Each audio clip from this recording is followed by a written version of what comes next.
I've been talking to a friend of mine from the Cameroons who tells me what is happening in their country right now. And other African countries are blind to it. It doesn't even occupy the headlines of the neighboring newspapers of the country's neighbors' newspapers. Yet the Cameroon now should be in the same position as we see the conflict in Catalan in Spain. Yet we are attacking it in page 13 in newspapers in Nigeria, in Liberia, and other countries. The time has come that Africa must learn and realize that the world is not bothered about Africa. The world is only bothered about Africa when they want to take the resources of Africa. Then they bother. They want oil, they bother.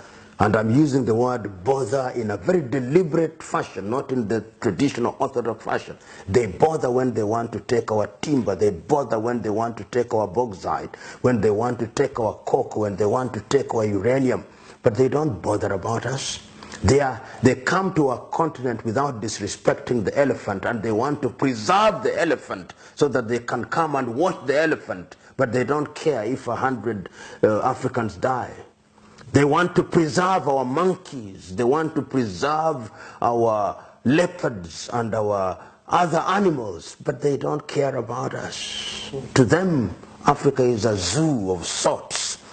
And until the day that we Africans realize that we are on our own, we are going nowhere. And very soon they are going to shut us out, if they have not shut us out already.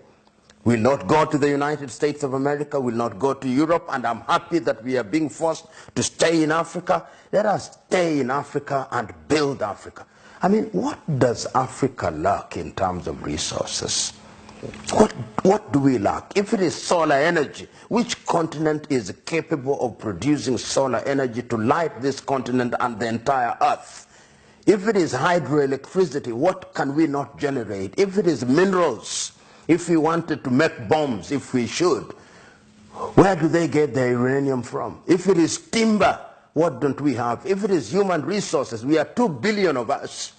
And we are people who have intelligence. And yet we are kept in a constant state of conflict. The Europeans, the French persuading their former colonies that they are more French than they are Yoruba. They are more French than they are Wolofs and Mandinkas. The British persuading us that we are more British than we are Ibibio or Yoruba. And of course, when we find ourselves in that schizophrenic state, then we engage in internal conflict and they sell their arms to us. Tell me, which African country makes guns? None. It's really revealing.